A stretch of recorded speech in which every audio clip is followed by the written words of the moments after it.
The air in the great hall was thick with ghosts. It smelled of stone and sorrow, of lilies, piled high and white before a marble likeness of a woman who no longer breathed. 10 years of lilies. 10 years of the same suffocating sweet scent of remembrance. From his throne of obsidian and iron, Alpha King Rion Calith felt the scent crawl into his lungs. It was a poison he drank willingly, once a year, every year. A penance. His court stood in silent vigil. Their heads were bowed, their fine silks and leathers a tapestry of mourning. They remembered a queen, a Luna, a light extinguished in fire and ruin. He remembered the sound of her laughter. The memory was a shard of glass under his ribs. It twisted with every beat of his heart, a heart that had beaten out of rhythm for 3,652 days. He had counted them all. His wolf, a primal beast caged in his soul, was silent. It had not truly stirred since the day she was ripped from him. It slept in a cold, a dark place where her scent no longer lingered. A draught slithered through the hall. It was faint at first, a flicker of candle flame, a whisper against the tapestries that depicted his victories, his lineage, his failure. The massive oak doors at the far end of the hall had not moved. The guards stood like statues, yet the cold deepened. It was not the chill of winter, but the absolute zero of a void. The air grew thin, heavy, breaths hitched. A low murmur rippled through the assembled pack, a nervous rustle of fabric. Rion's head lifted, his nostrils flared, tasting the air, pine, frost, old blood, and something else, ozone, like the air after a lightning strike. Then he heard it. A sound that did not belong, a sound that cut through the funereal hush like a blade, a heartbeat. It was not his own, a hammering drum of command. It was not the anxious flutter of his court. It was soft, steady, and closer than it should be. It was the one heartbeat his soul was tuned to hear, the one he had last heard choking on smoke and ash. Impossible. The great doors shuddered, a low groan of ancient wood. They swung inward without a touch, slow and deliberate. Silence fell, absolute and crushing. Every eye turned. A figure stood silhouetted against the dying afternoon light, small, slender, dressed in clothes that were little more than rags, the color of dust and road. Her hair was unbound, a fall of dark silk that drank the light. She was alone, unarmed. She took a step forward, into the hall, onto the stone worn smooth by his ancestors. Her feet were bare. A gasp went through the crowd, a collective, horrified breath. Whispers erupted like sparks in dry grass. A stray, a madwoman. How did she get past the guards? Rion's guards drew their blades, the hiss of steel echoing in the sudden tension. His beta, Lorian, a man whose face had been carved by a decade of shared grief, took a protective step forward. Your Majesty. But Rion didn't hear. Him. He couldn't hear anything but the rhythmic pulse that was growing stronger, louder, pulling at something deep inside him. The woman kept walking. Her pace was unhurried. Her head was high. She moved through the sea of nobles and warriors as if they were mist, her gaze fixed on the dais, on the throne, on him. As she drew closer, the details of her face began to resolve in the flickering torchlight, a delicate chin, high cheekbones, a mouth that he knew could curve into a smile that outshone the sun. The whispers died, replaced by a chilling, disbelieving awe. Faces paled, jaws fell slack. An elder she-wolf, who had served the queen, sank to her knees, a hand covering her mouth as a sob tore from her throat. Because they all saw it. They saw the ghost they had gathered to mourn. Amaris. She stopped before the memorial, her own memorial. She looked at the marble face, sculpted from memory, an artist's attempt to capture a light he had never truly seen. Her expression was unreadable. She tilted her head, a familiar gesture that made Rion's lungs seize. She was not a day older. 10 years had passed. 10 winters had scarred his face. 10 years had turned the children at court into young adults. But time had not touched her. She was exactly as he remembered from that last, terrible morning. 20 years old, forever. His wolf woke up. It rose from its slumber with a roar that shook him to his core. A tidal wave of possession, of rage, of impossible, agonizing hope. Mare. The word was afire in his skull. Mine. He felt it then. A searing heat on his chest, right over his heart. The Alpha's mark. The bond that had gone cold and dead 10 years ago. A brand of his failure. Now, it burned. It blazed with a white-hot light, so intense he could feel it through his tunic. A raw, possessive agony that was more alive than anything he had felt in a decade. He saw her flinch. Her gaze snapped from the statue to him. Her eyes, the color of a twilight forest, found his, and the world ceased to exist. There was only the space between them, a chasm of 10 stolen years. It was filled with the scent of lilies and ozone, of memory and impossibility. He saw himself reflected in her eyes, a king he barely recognized, a man aged by a grief she seemed to have escaped. Her scent rolled off her in waves, night-blooming jasmine, just as he remembered, but underneath it was that strange, sharp smell. Starlight and silence. The scent of a place that was not of their world. She was real. The thought was terrifying. More terrifying than her death had been. A ghost he could mourn. A memory he could honor. This living, breathing impossibility. What was he supposed to do with her? Rian rose from his throne. The scrape of the iron legs against the stone was a crack of thunder. The court flinched back. The air thickened, charged with his power, his fury, his utter confusion. He descended the steps, one by one, his boots echoing the frantic rhythm of his own heart. He was the Alpha King. He commanded armies. He held the fate of every shifter on the continent in his hand. But in this moment, he was just a male, walking toward the mate he thought he had buried. He stopped a breath away from her. He could feel the warmth of her skin, see the pulse beating in the hollow of her throat. She didn't tremble. She didn't bow. She simply watched him, her eyes holding a sorrow so vast it could have drowned the moon. He drank in every detail, the faint scatter of freckles across her nose, the tiny scar above her left eyebrow from a childhood fall. Details no imposter could know.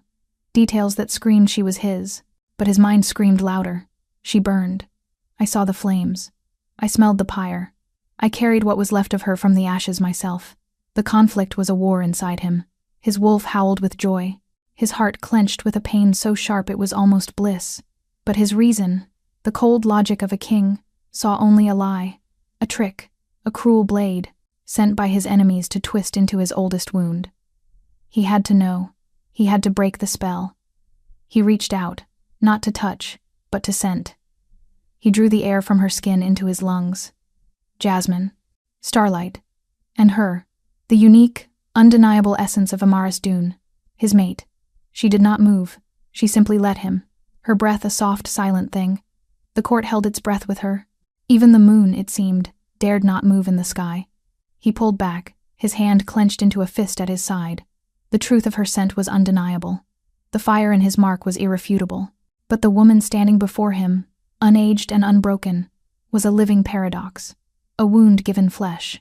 His voice, when it came, was not the voice of a king. It was the low, guttural snarl of a wolf cornered by its own ghost. "You wear her face," he growled, the words tearing from his throat, raw and full of a decade of rage. "You carry her scent." He took one more step, closing the final inch between them, his shadow, swallowing her whole. "But my Luna is dead." His words hung in the air, heavy and sharp as falling axes. "My Luna is dead." The court breathed in, a collective gasp of shock and agreement. They had mourned her. They had buried an empty casket. They had watched their king turn to stone. This was a blasphemy. A specter in their hallowed hall. Amaris did not flinch. She held his gaze, a gaze that had once held galaxies for her, now narrowed to silver points of fury. She felt the weight of hundreds of eyes on her, stripping her bare, judging her, dismissing her. The silence stretched, thin and brittle. She had no answer for him, because in the deepest, most hollow part of her, she wasn't sure he was wrong. The name Amaris's felt like a borrowed coat. The face in the marble memorial felt like a sister she'd never met. But the man in front of her, the burning mark over her heart that answered the inferno in his, that was real. That was the only thing that felt real. "Lorien!" Rian's voice cracked like ice. He did not look away from her. "Clear the hall." His beta bowed his head, a gesture of swift, unquestioning loyalty.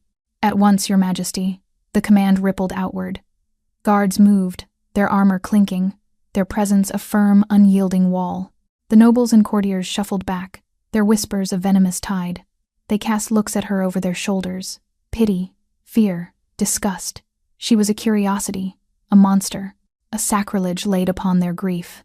Soon, they were gone. The great oak doors boomed shut, the sound echoing in the sudden, cavernous emptiness. It was just the three of them now. The king, his beta, and the ghost. The lilies at the memorial seemed to release a fresh wave of perfume, a cloying funereal sweetness that made her stomach turn. Rion was a storm contained in the body of a king. The air around him vibrated with it. She could smell the rage coming off him in waves, winter pine and cold fury. It was a scent that should have terrified her. Instead, a broken part of her soul recognized it. Home. Take her to the Luna's chambers, Rion commanded, his words clipped. Lorian's head snapped up, his composure finally cracking. His eyes, full of a decade of shared pain, widened in disbelief. My king. Are you sure? The rooms have been sealed since. I am aware of what has been sealed, Rion snarled. Take her. There. Each word was a hammer blow. Lorian's mouth clamped shut. He bowed again, lower this time. He turned to her, his expression a mask of grim duty. He gestured for her to walk, but he did not touch her. No one had touched her. She walked. Her bare feet were silent on the cold stone. She passed the throne. She passed the tapestries of forgotten wars. She could feel Rion's presence behind her, a stalking predator, his steps a heavy, deliberate counterpoint to her silence. He was following her, hunting her. A low growl rumbled in his chest, a warning meant, for her just as much as for his court. The walk through the castle was a walk through a museum of her own life. Portraits of a smiling girl with her eyes stared down from the walls. She saw herself standing beside a younger Rion, his arm possessively around her waist, a real smile on his face. He looked happy. It was a look so alien on the man behind her that it felt like a lie. They reached a corridor guarded by two of the king's royal guard, the Blood Claws. Their armor was black. Their faces were grim. They saw her and froze, their hands flying to the hilts of their swords, their eyes wide with shock. Your Majesty, one of them stammered. Rion brushed past her, his sheer size and power forcing the air from her lungs. He stood before a set of double doors carved with the image of a wolf and a star. He placed his hand on the wood. The air shimmered. A silver light glowed under his palm, the Alpha's seal. With a deep groan of long-settled wood, the doors swung open. Dust motes danced in the sliver of light that pierced the gloom. The air that rolled out was stale, thick with the scent of dust, dried lavender, and forgotten time. It was a cage, a tomb. In, he commanded. She hesitated on the threshold. Something inside her, a primal animal instinct, screamed not to enter. This was a trap, not of iron bars but of memory. Rion's patience snapped. He seized her arm. The contact was lightning, a brutal, searing shock that arced from his skin to hers. His touch was fire and ice. The mark on her chest exploded with pain and a desperate, agonizing pleasure. Her wolf, or the echo of what might have been a wolf, howled in her blood. A gasp was torn from her lips. His eyes widened. He felt it too. He had to. The bond was a living thing, a serpent of fire coiling between them. His grip tightened for a half-second, his fingers branding her skin, before he shoved her forward. She stumbled into the room.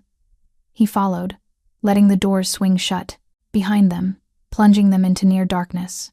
The only light came from the tall, arched window at the far end of the room, where the pale winter moon was beginning to rise.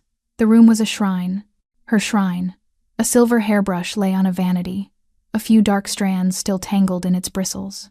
A book lay open on a bedside table, its pages curled. A shawl was draped over a chair, as if its owner had just stepped away and would be back at any moment. Every object was a ghost. 10 years. Rion's voice was a low rasp in the darkness. He prowled the edge of the room like a wolf circling its prey. 10 years. I have kept this room as you left it. A monument to my failure. A reminder of the price of loving you. He stopped in front of the window, his silhouette a towering figure of black against the moonlight. And now you stand in the middle of it, unchanged, unbroken, as if you just walked out for a breath of air and came back. He turned to face her, his eyes glowing with a faint, predatory light. The gods are not so kind. My enemies are not so clever. So I ask you again. Who sent you? No one, she whispered. Her voice was rough, unused. It felt like a stranger's in her own throat. Liar. The word was a whip crack. He crossed the room in 2 long strides, stopping so close she could feel the heat radiating from his body. His scent was overwhelming, drowning her. Where have you been? I don't know. It was the truth. The agonizing, impossible truth. Her mind was a tapestry with a 10-year hole burned through the center. She had flashes, cold, silence, the feeling of floating in a sea of stars. Nothing solid, nothing real. You don't know? He scoffed, his laugh a bitter, ugly sound. You vanish from a locked tower that is then consumed by a fire hot enough to melt stone. You leave behind nothing but scorched bone and ash. And for 10 years, the world believes you are dead. Then you appear at my gates, with no memory? Do you take me for a fool? She had no words. What could she say? He saw the helplessness in her eyes, and it only fueled his fury. He gripped her shoulders, his fingers digging in, forcing her to look at him. Talk, he roared, shaking her slightly. What is the last thing you remember? The touch, the scent, the raw power of him so close. It broke something loose. A flash. Not a memory. A feeling. A sensory imprint. The smell of burning herbs. The taste of silver on her tongue. A woman's voice, chanting in a language older than the trees. And a pain. A pain that was not pain, but a tearing. A separation. As if her soul were being pulled from her body like a thread from a spool. Amaris cried out, her hands flying to her head. The vision vanished, leaving behind a nauseating vertigo and the ghost of a scent, something ancient and wild, like crushed moss in moonlight. Her distress seemed to catch Rion off guard. His grip loosened. He searched her face, his anger warring with a flicker of something else. Confusion, doubt. What was that? He demanded, his voice softer, but no less dangerous. What did you see? I don't know, she breathed, shaking her head. It's broken. Pieces. There's a woman, a ritual, the moon. He stared at her, his jaw tight. The king in him was screaming that this was a trick, a performance. But the wolf felt the tremor of truth in her scent, the scent of genuine fear. And something else, that strange, otherworldly ozone. He let her go, stepping back as if burned. He ran a hand through his dark hair, a gesture of pure frustration. A king was supposed to have answers. He was surrounded by an enigma he couldn't kill, couldn't trust, and couldn't, for the life of him, let go of. He looked around the room, at the relics of a life that was over. Then he looked back at her, a relic that was not. The king in him had made his decision. He walked to the door, his movements stiff, controlled. He did not look at her as he spoke, his voice cold and final, the voice of a judge passing sentence. You will stay here, he commanded. A gilded cage for a ghost. He paused, his hand on the door, and finally turned his head, his silver eyes pinning her in place. Until I learn what you truly are. The silence in the Luna's chambers was a living thing. It pressed in on Amaris, thick and suffocating, woven from dust and memory. The heavy doors had boomed shut, the sound of the Alpha's seal locking into place a final, metallic click. A prisoner. She was a prisoner in her own life. She stood in the center of the room, trembling from the aftershock of Rion's touch. Her skin still burned where his fingers had gripped her. The brand over her heart was a dull, persistent ache, a constant reminder of the invisible chain that tethered her to the furious king. Days bled into one another. No one came. No one spoke to her. Food would appear on a tray left silently inside the door. Bread, cheese, water, untouched luxuries. She had no appetite for the food of this world. Hunger was a distant, forgotten sensation. Thirst was a memory. She felt preserved, held in a state of perfect stasis, just like the room around her. She spent the long hours exploring her cage. She ran her fingers over the silk of the gowns hanging in the wardrobe, the fabrics whispering against her skin. They felt alien, like costumes for a role she'd forgotten how to play. She traced the titles on the spines of the books, tales of ancient heroes, star charts, poetry about the sea. The words were familiar, but the emotions they were meant to evoke were gone. It was the mirror that held the most terror. For 3 days, she avoided the large silver-gilded looking-glass above the vanity. On the 4th, she forced herself to stand before it. The woman who stared back was a stranger. Her face was young, untouched by the sorrow she felt pooling in her chest. Her eyes were the right color, but they held the wrong knowledge. They had seen something else, something cold and vast and silent. She was an echo in this woman's skin, a ghost inhabiting a body that time had forgotten to claim. Sleep offered no escape. It was not a place of rest, but a black, star-dusted void. She would float in the cold emptiness, feeling the slow, patient pull of the moon. There were no dreams, only the lingering scent of crushed moss and the faint, chilling memory of a woman's chant. Rion did not return, but she felt him. She felt him pacing the castle halls late at night, a restless predator trapped by his own grief. She felt his rage like a distant thunderstorm, a pressure building on the horizon. And sometimes, in the deepest, quietest hours before dawn, she felt a profound, aching loneliness radiate from him through the bond. It was a pain so sharp, so pure, it felt like her own. On the 7th night, something changed. A storm rolled in from the northern peaks, a beast of wind and ice. Rain lashed against the window panes, and thunder cracked the sky open. The castle groaned around her. A jolt of pure, undiluted agony ripped through her. It wasn't hers. It was his. She cried out, clutching her chest as the mark blazed with incandescent heat. It was a pain of the soul, a tearing, shredding torment that dropped her to her knees. Through the bond, she could feel him. Not just his presence, but his senses. The scent of rain-soaked earth, the sting of icy wind on his skin, the taste of blood in his mouth. He was outside. He was shifting. The vision slammed into her. She was not in the dusty room anymore. She was in the heart of the storm, seeing through his eyes.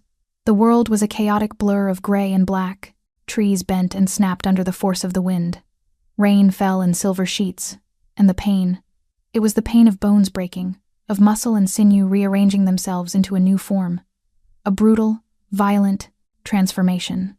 She saw the creature he became, a wolf of impossible size, its fur the color of storm clouds, its eyes burning silver with raw power and untamed grief. It threw its head back and howled, a sound of pure, unadulterated heartbreak that was ripped away by the wind. The vision shattered. Amaris was back on the floor of the bedchamber, gasping, sweat beading on her forehead. The pain in her chest receded to a dull, throbbing echo. But the connection remained. A thin, fragile thread of sensation. She could feel the cold mud beneath his paws, the rain plastering his fur to his massive frame. She could feel the animalistic sorrow that drove him out into the storm, a desperate attempt to outrun a memory that had him by the throat.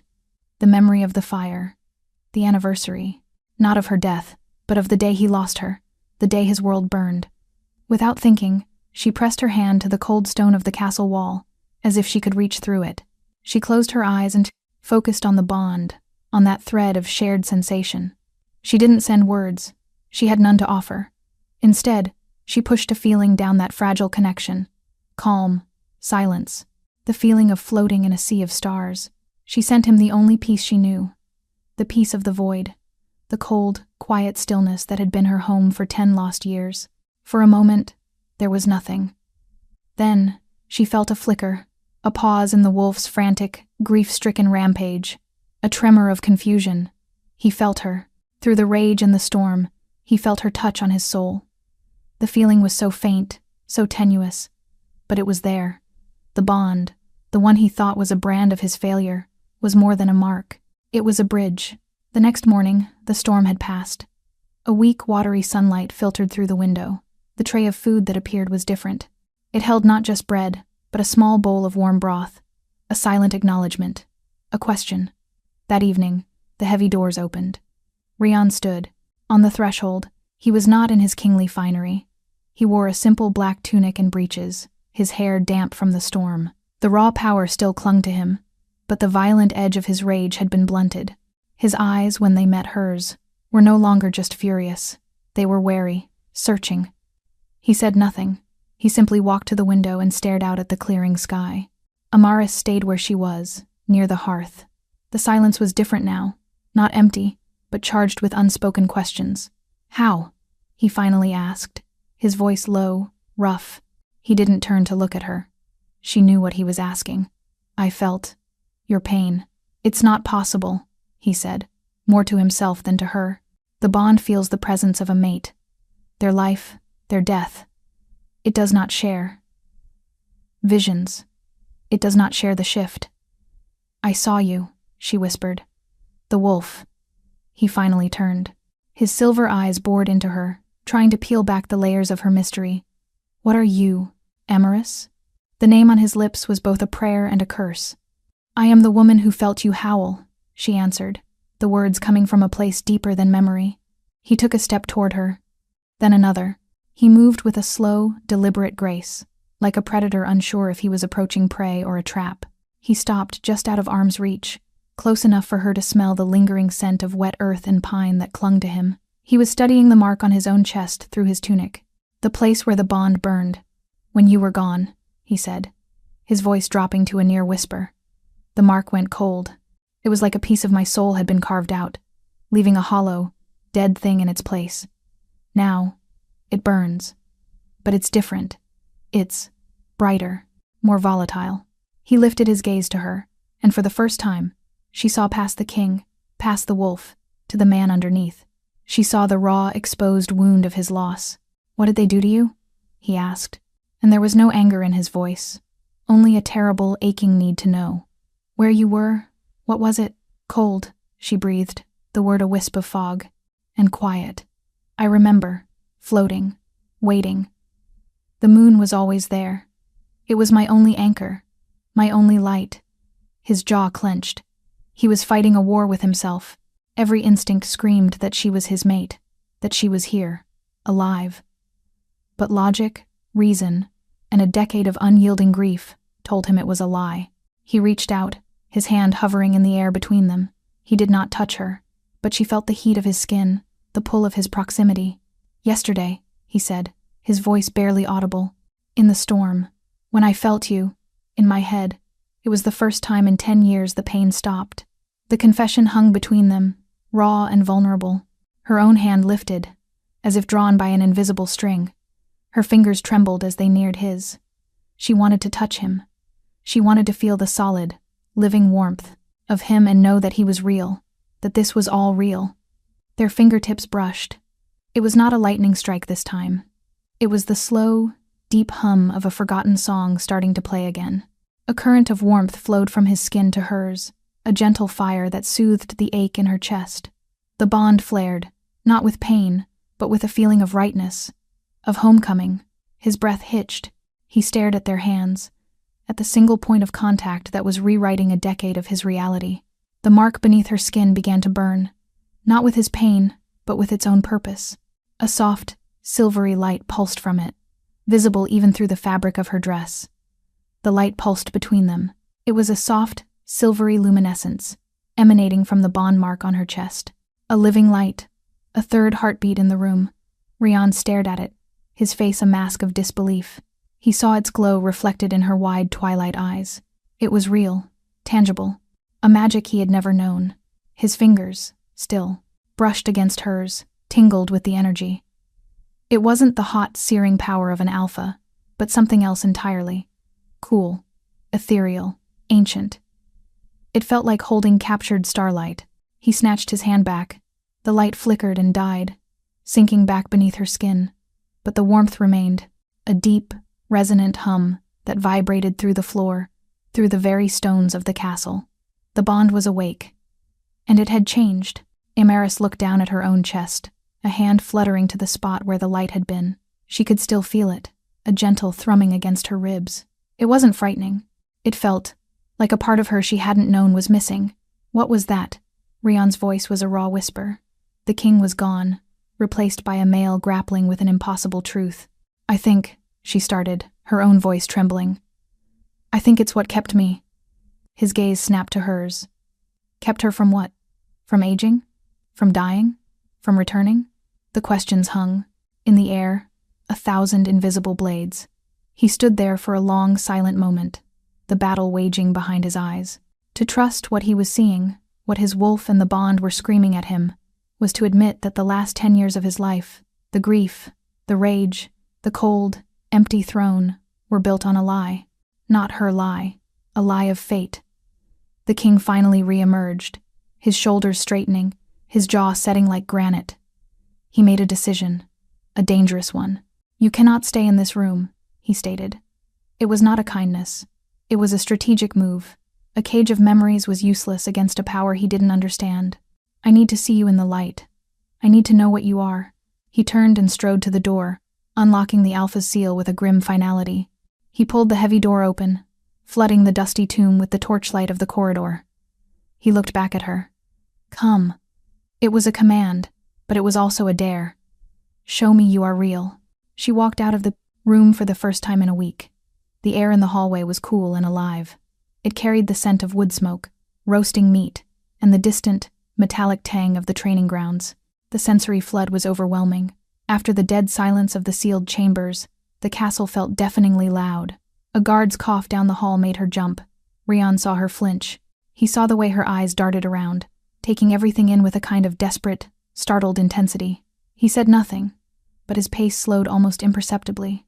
He led her not to the great hall, but down a winding corridor toward the heart of the castle. They passed courtiers who froze mid-step, their faces paling, their whispers following them like rustling leaves. By the moon. It is her. An illusion. A witch's trick. Amaris felt their stares like physical blows. She pulled her ragged clothes tighter around herself, trying to shrink, to disappear. But Rian's presence beside her was a bulwark. He didn't look at them. He didn't acknowledge their shock. He simply walked, his sheer, dangerous presence, daring anyone to speak above a whisper. He led her to a set of glass doors. Beyond them lay the royal gardens. He pushed them open, and the scent that hit her was so powerful, so full of life, it made her dizzy. Damp earth, crushed mint underfoot, and the sweet, heady perfume of 1,000 blooming flowers. The late afternoon sun was warm on her skin, a forgotten sensation. She took a hesitant step onto the grass, her bare feet sinking into the cool, soft blades. It was real, all of it. Rian watched her every move. He was testing her, seeing how this ghost reacted to the living world. She wandered, drawn by colors and scents, her senses slowly, painfully reawakening. She touched the velvety petal of a crimson rose. She listened to the buzz of a honeybee, small miracles that felt impossibly loud after a decade of silence. Then she saw it. In the center of the garden stood a tree, its branches gnarled and ancient, but covered in delicate, 5-petaled blossoms that shone with a faint, pearlescent light, even in the daytime. A moon-petal tree. A memory sparked. Not a feeling, not a scent. A true memory. A bright, sharp-edged piece of her past. Laughter. His laughter, deep and unrestrained. The feel of rich, dark soil on her hands. She was on her knees, planting a tiny sapling. He was beside her, his own hands stained with earth. "It's a promise, Amaris," he had said, his voice soft with a love that felt as vast as the sky. "That we'll watch it grow. For 100 years. You and I." The world tilted. Amaris stumbled, her hand flying to her mouth as a sob caught in her throat. The memory was so vivid, so real, it was like a physical blow. 100 years, she whispered, the words tasting of salt and sorrow. "You and I." Rian froze. He went absolutely still, every muscle in his body rigid. He stared at her, his silver eyes wide with shock. No one had heard that promise. It was a secret whispered between two young lovers, buried with a sapling and a dream, a secret he had thought died with her. He took a step toward her, his defenses crumbling, the last wall of his disbelief cracking down the middle. "Amaris?" Before he could reach her, a shadow fell over them. "Abomination." The voice was a raw shriek of grief and fury. An older she-wolf, her face a ravaged mask of sorrow, was charging toward them from the rose bushes. It was Lyra, the mother of a young guard who had perished trying to save the Luna from the fire. In her hand she clutched a silver dagger, its blade glinting in the sun. "You are not her," Lyra screamed, her eyes wild with madness. "You are a demon sent to mock our pain. I will send you back to the hell you came from." Time seemed to slow. Amaris saw the flash of silver. She heard the woman's unhinged cry. She was frozen, her mind still reeling from the memory, her body unable to react. Rian moved. He was not a king. He was not a man. He was a force of nature, a blur of black and silver. The air cracked with the sound of his snarl, a sound that was pure, primal, predator. He was in front of Amaris in less than a heartbeat, his body a shield. He didn't draw a weapon. He didn't need one. He caught Lyra's wrist just as the dagger arced down. There was a sickening crunch of bone. Lyra screamed, a sound of agony this time, as the dagger clattered to the stone path. Rian shoved her back, sending her sprawling to the ground. He stood over her, his chest heaving, his eyes no longer the color of winter sky, but molten silver. The alpha. The wolf. Guards were shouting, running from all corners of the garden. But Rion didn't look at them. He didn't look at the sobbing woman on the ground. His head slowly turned, and his blazing silver eyes found Amaris. He scanned her from head to toe, a frantic, desperate search for any injury. His gaze was so intense, so possessive. It was a physical touch. He saw she was unharmed, and a tremor went through his massive frame. He took a step back toward her, instinctively putting himself between her and the rest of the world. He raised his head, his growl vibrating through the very air, a warning to the approaching guards, to the sky, to the gods themselves. He looked at the trembling she-wolf on the ground, his voice dropping to a lethal whisper that cut through the chaos. "You will not touch her." Then he looked at Amaris, and the fire in his eyes was not for Lyra, or his guards, or his kingdom. It was for her. It was a promise, a claim, a blood oath sworn in the space of a single, stolen breath. "She is mine." The words echoed in the sudden, ringing silence of the garden. "She is mine." It was not a declaration of love. It was a statement of fact, as elemental as the stone beneath their feet and the sky above, a possessive, feral claim that stripped away 10 years of mourning and left only the raw truth of the bond. The guards skidded to a halt, their expressions a mixture of fear and confusion. They saw their king, not as a ruler, but as a male protecting his mate, his body a living shield, his aura a suffocating wave of pure, untempered power. Rion didn't wait for their questions. He bent, seizing Amaris's arm in a grip that was surprisingly gentle, and pulled her away from the scene. He moved with a brutal, focused efficiency, towing her behind him, back through the glass doors, back into the stone heart of the castle. He didn't stop until they were in his private solar, a room of dark wood, worn leather, and the scent of old maps and beeswax. It smelled of him, of power and solitude. He slammed the heavy oak door, the sound a thunderclap of finality, and through the iron bolt. They were alone. The world was shut out. He finally let her go, stepping back, his chest rising and falling in harsh, ragged breaths. The molten silver of his eyes was slowly receding, leaving behind the stormy gray of the man. But the predator was still there, just beneath the surface, pacing the cage of his skin. "Did she hurt you?" he asked, his voice a low growl. Amaris shook her head, her throat too tight to form words. She was still reeling, from the memory, from the attack, from his claim. Her heart was a frantic bird beating against her ribs. "You remembered," he stated, his gaze boring into her. "The tree, the promise." She nodded, wrapping her arms around herself. It was so clear, like it was yesterday. "It was 11 years ago," he corrected, his voice flat. "The spring before you, before the fire." He began to pace the room, a caged wolf unable to settle. The energy coming off him was a physical force, crackling in the air. He was a man whose entire reality had been shattered and reformed in the space of an afternoon. "This changes everything," he muttered, running a hand through his hair. "A trick, an illusion, wouldn't know that. A demon would not have the bond. This is not a lie." He stopped and turned to her, his eyes blazing with a new, terrifying intensity. "But it means there is a truth we don't know. A truth someone tried to bury with you." He strode to a massive oak desk, sweeping aside scrolls and maps. He pulled a heavy, iron-bound ledger from a locked drawer, the king's log, his own private record. He flipped through the pages, the parchment whispering. He was looking for something, an answer, a clue. "The fire," he said, his back to her. "It was declared an accident. A fallen brazier, old timbers, a tragedy. But it was too fast, too hot, and the tower was sealed. No one could get in or out without my seal." His voice dropped. "Except me, and you." He slammed the book shut, the sound making her jump. "It was a lie. All of it." Amaris watched him, her own mind racing. The flashes she'd had, the woman's chant, the smell of burning herbs and silver, the feeling of being torn away. "It wasn't the fire that took me," she whispered. He turned to her, his face a mask of cold, dawning fury. "No," he said.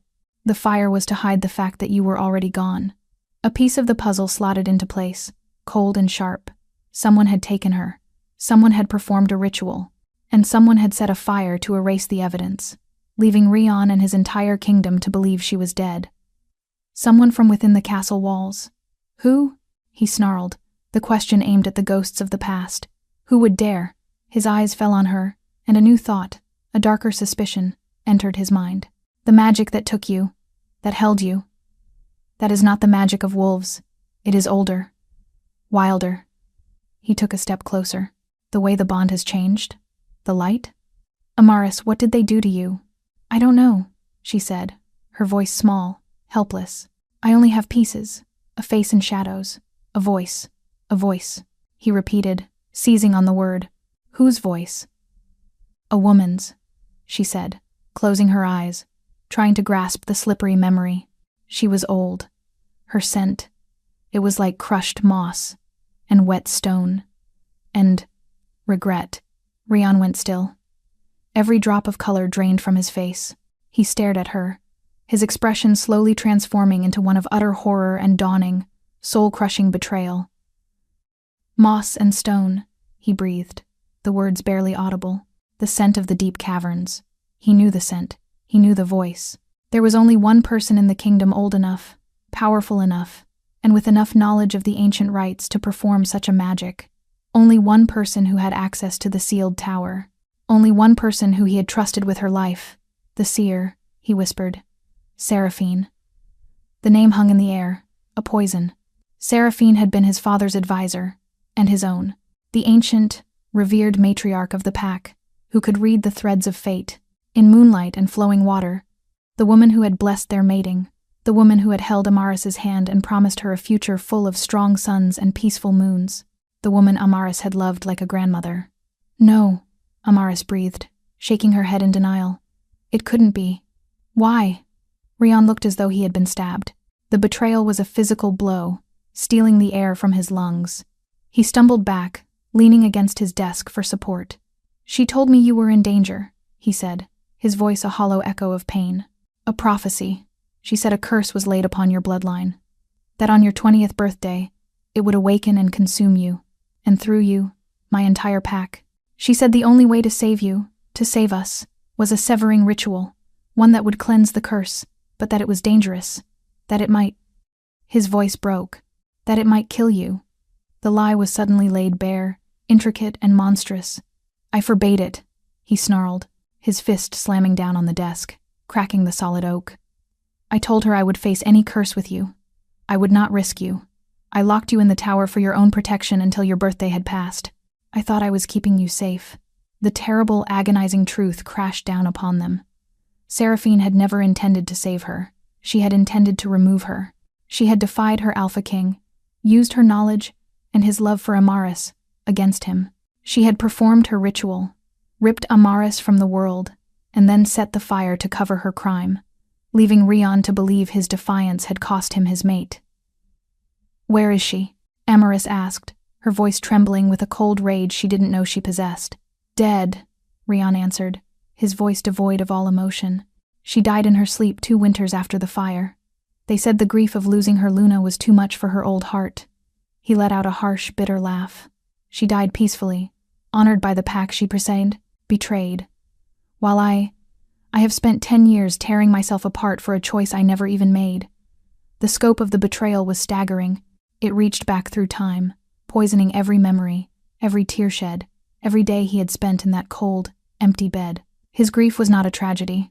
It was a cage, meticulously built by the one person he had trusted to guard the key. He looked at Amaris, and the guilt in his eyes was a chasm. He hadn't just lost her. He had failed to protect her from the enemy within his own walls. The air in the room grew heavy, cold. The bond between them, the bridge that had just begun to feel safe, was now trembling under the weight of this new, shared horror. The past was not just a memory. It was a hungry ghost, and it was not finished with them yet. Rian pushed himself off the desk, his movements stiff, his face a mask of cold, lethal purpose. The king was back, forged anew in the fire of betrayal. The lie that broke the crown will be answered for, he vowed, his voice a low, deadly promise.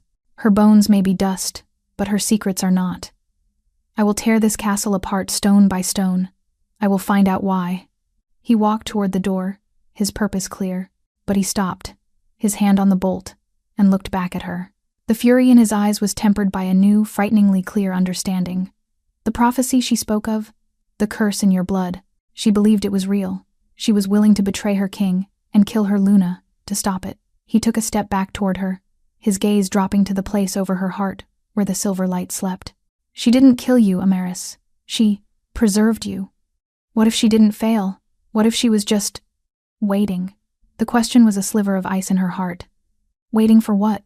What curse was so terrible that it warranted a decade of stolen time? What darkness was coiled in her blood, and what would happen now that the moon had finally brought her back?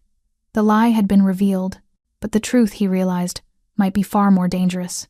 Rion's question hung in the air, a chilling vapor. What if she was just waiting? The word echoed in the silent, star-dusted place in Amaris's mind. For 10 years, she had felt it. A profound, patient stillness. A sense of being held in abeyance. A breath held before a momentous sigh. She had not been in a prison. She had been in a cocoon. And now she was awake. Rion saw the shift in her eyes. The flicker of dawning comprehension. The fear, yes, but underneath it, the faintest spark of something else. Something ancient and powerful, like a star igniting in the deep void. The seer had feared that power. She had tried to contain it, to hide it away in a pocket of stolen time, but she had failed. The king's rage cooled, reforged into a diamond-hard resolve. For 10 years, he had been fighting a ghost. Now, he had an enemy, a purpose. It was a terrifying relief. "I need the archives," he said, his voice clipped and precise. Seraphine's private records, her scrying notes, everything. He unbolted the door, but this time, he didn't leave her behind. He looked at her, a silent command in his eyes. "We do this together." She followed him out into the castle. The whispers that had followed them before had died, replaced by a tense, watchful silence. The pack had felt the shift. The alpha's raw, possessive claim in the garden, the fury that now rolled off him in palpable waves. Something had broken. Something had changed. The ground beneath their feet was no longer stable. They descended into the lower levels of the castle, into the cold stone belly of the fortress. The air grew damp, smelling of old parchment and dust. Torches flickered in iron sconces, casting long, dancing shadows. He led her to a massive iron door, guarded not by wolves, but by a complex series of locks and a heavy silver inlay that hummed with ancient wards. This was the heart of his kingdom's secrets. He placed his palm on the door. Silver light flared, the wards recognizing their master. With a groan of protesting metal, the door swung inward, revealing a vast, circular chamber lined floor to ceiling with scrolls, tomes, and leather-bound codices. The air was still and cold, a library of whispers and forgotten lore. Her private records were sealed upon her death, Rion said, lighting a lantern. Only the Alpha could open them. I never had the heart to look. I thought they would be full of her grief for you. His voice was laced with a bitter irony. He led her to a small, unassuming alcove, where a single, iron-strapped chest sat covered in a fine layer of dust. He broke the seal with a sharp, angry gesture. Inside, nestled on faded velvet, were a dozen slender journals and a collection of smooth, black scrying stones. He took out the first journal, the one dated from the year of the fire. He opened it, his hand surprisingly steady. Amaris leaned closer, her breath catching in her throat. Seraphine's script was elegant, precise, the handwriting of a scholar. But the words were a descent into madness. The bloodline is tainted, the first entry read. I have seen it in the water, a shadow clinging to the Luna's heart. It sleeps now, but her 20th year is the key. The conjunction of the winter moon will awaken it. A door to the void, a hunger that will swallow the light. Rion read the words aloud, his voice a low, dangerous rumble. He flipped through the pages, his jaw tightening with every sentence. It was all there. Her frantic search through forbidden texts, her growing obsession, her conviction that Amaris was not a blessing, but a vessel for a primordial darkness. The king is blind, she had written. His love is a chain that will drag his entire people into the abyss. He will not let me perform the rite of severing. He would rather the world burn than her finger be pricked. Fool, a king's heart is the first. Sacrifice, not the last. She truly believed it, Amaris whispered, a chill crawling up her spine. This wasn't a power grab. It was a perversion of love, a desperate, misguided attempt to save them all from a fate she alone had foreseen. Rion found the last entry, written the night before the fire. I have no choice. The moon is high. The herbs are gathered. I will not sever the curse. I cannot. It is too old, too deeply woven into her soul. But I can delay it. I can use the stasis rite, the one the first ones forbade. I will unmoor her from the river of time. I will hide her in the stillness between moments, where the shadow cannot follow. I will pray the king forgives me. I will pray the world survives his broken heart. I will set the fire myself. The pyre will be her salvation. Rion slammed the book shut. Salvation, he snarled, the word a poison on his tongue. She tore our lives apart and called it salvation. The curse, Amaris said, her mind racing. What is it? What did she see? He picked up one of the black scrying stones. It was cool and smooth to the touch, but it felt empty, dead. Her magic died with her, he said. These are just rocks now. But as he spoke, Amaris reached out and touched the stone in his hand. The moment her skin made contact, a soft, silvery light pulsed from her fingertips. The same light from the bond mark. It flowed into the scrying stone, not like a torrent, but like water seeping into dry earth. The stone warmed beneath their hands. Faint, ghostly patterns began to swirl in its inky depths. Rion stared, his breath catching. Amaris. I can feel it, she breathed, her eyes wide. Her magic, her visions, they aren't gone. They're just sleeping. She closed her eyes, focusing on the stone, on the thread of ancient power that now connected her to the seer's last, desperate act. She didn't try to see the future. She looked back. She searched for the vision that had terrified Seraphine into betraying her king. The archives faded away. She was standing in darkness, a vast, empty space between the stars. Before her, a loom of impossible size was weaving the threads of fate. She saw a golden thread Rion's life. She saw a silver one her own.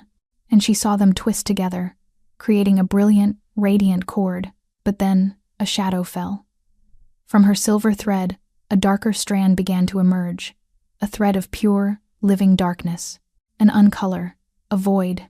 As it grew, it began to consume the light, not just from her thread, but from Rion's as well. It was a blight, a corruption that threatened to unravel the entire tapestry. She saw the great hall, filled with their people, their faces turned upward in terror as the very stars in the sky began to go out, one by one, swallowed by an insatiable hunger. And at the center of it all, on the obsidian throne, she saw herself. But it wasn't her. It was a queen of shadow and silence, her eyes twin black, holes, her presence draining all warmth and life from the world. The vision shattered, throwing her back into her own body with a violent gasp. She stumbled back, her hand flying from the stone as if burned. Rion caught her, his hand steadying her. What did you see? A door, she panted, her heart hammering. Seraphine was right. There's something inside me. A hunger. When it wakes, it will consume everything. He looked at the swirling stone, then back at her, and in his eyes, there was no fear, only a fierce, unyielding resolve. Then we will not let it wake. But even as he said the words, a low, deep tremor shook the foundations of the castle. Not an earthquake. It was a sound, a single, resonant note that seemed to come from everywhere and nowhere at once. The torches in the archive flickered and died, plunging them into absolute darkness. The only light was the faint, silvery glow that now pulsed from Amaris's chest, a steady, rhythmic beat. A beacon. Thump, thump, thump, thump. It was her heartbeat, amplified, made real.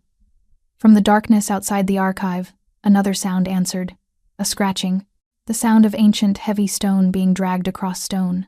It was coming from the catacombs beneath them, from the royal crypts. What is that? Amaris whispered, her voice tight with dread. Rion didn't answer. He was listening, his head cocked, the instincts of the alpha wolf taking over. He could smell it, a scent rising from the deep places of the earth, the smell of dust, decay, and a profound, chilling cold. The scratching stopped. Silence. Then, a new sound. A heartbeat. But it was not a living sound. It was slow, heavy, the sound of something immense and impossibly old, stirring from a long, deep sleep. It was a rhythm of pure, unadulterated darkness. And it was beating in time with her own. Thump, thump, thump, thump. The curse wasn't just a vision. It wasn't a prophecy. It was a key. Her return, her reawakened bond, Her very heartbeat, it was the key that was unlocking a cage deep within the earth. The seer hadn't just hidden the key, she had hidden the lock. Rion's hand found the hilt of the ceremonial blade at his belt. It was an antique, a king's adornment. Not a true weapon. It wouldn't be enough. He pushed Amaris behind him, his body once again a shield. The air grew impossibly cold, frost beginning to creep across the iron door of the archive. He had spent 10 years mourning a memory. He had just found his mate again. He would not lose her to the darkness she was never meant to unleash. "Whatever is coming," he growled, his voice a promise in the suffocating dark. "It will have to go through me." The heavy, dead heartbeat grew louder, closer. It was the sound of the world ending, but above it, the silvery pulse from her chest beat on, defiant and steady. It was not a call to the darkness. It was a challenge. It was the heartbeat the darkness feared. The darkness had a heartbeat. It was a dead, hollow sound, the thud of a stone dropped into a bottomless well. It beat in time with the silver pulse in Amaris's chest, a grotesque parody of life. Frost spiderwebbed across the iron door, the cold so intense it felt like a physical weight, pressing the air from their lungs. Rion stood before her, a mountain of shadow and muscle, the useless ceremonial blade in his hand. His growl was the only warmth in the encroaching deep freeze, a low, rumbling promise of violence. He was an alpha king, a creature of claw and fang and fury, but the thing coming for them was not made of flesh and blood. The great stone slab at the far end of the catacombs slid aside with a grating shriek that tore at the senses. Silence. Then, a shadow uncoiled from the opening. It was not a creature, not a wolf, not a man. It was a patch of mobile night, a piece of the void given form. It had no eyes, but they felt its gaze. A vast, ancient hunger. The hunger Seraphine had seen in her visions. It moved, flowing across the stone floor like spilled ink. Where it passed, the stone cracked with cold, and the very memory of warmth seemed to die. It wasn't coming for Rion. It was coming for the light. For her. Rion lunged, his roar of defiance swallowed by the crushing silence the creature emanated. He swung the blade. It passed through the shadow with no resistance, the steel turning black with frost and crumbling into dust in his hand. The shadow paused, its attention turning to him for the first time. It sent a tendril of darkness toward him. Rion cried out, not in pain, but in a sudden, soul-deep despair. Amaris felt it through the bond, a wave of absolute hopelessness, the chilling certainty that all light was a lie, and only the cold, empty dark was real. His strength, his rage, his very will to fight was being drained away. He stumbled, his powerful frame wavering. In that moment, Amaris understood. Seraphine had been wrong.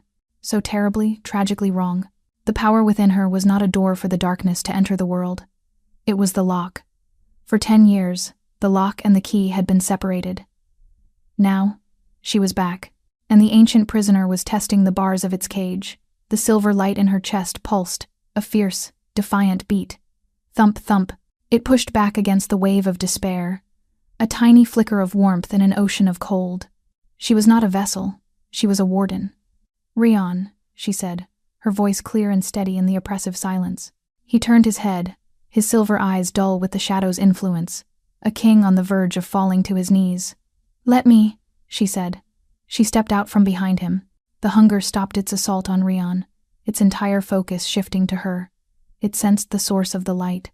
It sensed its opposite. It surged forward, a tidal wave of nothingness intent on swallowing her whole. Amaris did not run. She did not scream. She stood her ground and closed her eyes. She remembered the void, the cold, silent, star-dusted place where she had floated for a decade. She had thought it a prison, a lonely, empty stasis. But she realized now what it had been. A sanctuary, a place of absolute peace, devoid of hunger, of rage, of fear. It was a stillness that could not be consumed, because it was already perfectly empty. She reached for that stillness. She embraced it. The silver light in her chest did not erupt in a violent explosion. It bloomed. It expanded from her in a soft, silent sphere of pearlescent energy. It was not hot. It was cool, like the surface of the moon. It smelled of ozone and starlight, and the impossible peace of a world between breaths. The wave of darkness crashed against the sphere of light. There was no sound, no impact. The two forces met, and where they touched, there was only a quiet, perfect negation. The hunger could not consume the stillness. The despair could not touch the peace. It was a predator with no prey, a fire with no fuel. Amaris opened her eyes. They were no longer the color of a twilight forest. They were shining with the pure, silver light of her power. She saw the shadow creature for what it was, not a monster, but a wound in the world, an absence, a loneliness so profound it had turned into a ravenous void. She took a step forward, and the sphere of light moved with her. The shadow recoiled. She took another step. She walked toward the gaping black maw of the crypt, her light pushing the darkness back, not with force, but with an unyielding presence. It was a slow, inexorable reclamation. The frost on the walls receded. The soul-deep cold lessened. Rion watched, his strength returning, his eyes filled with a new kind of awe. He was seeing her for the first time, not the ghost of his lost love, not a fragile creature he had to protect. He was seeing the formidable, luminous being she had become, a queen of starlight and silence.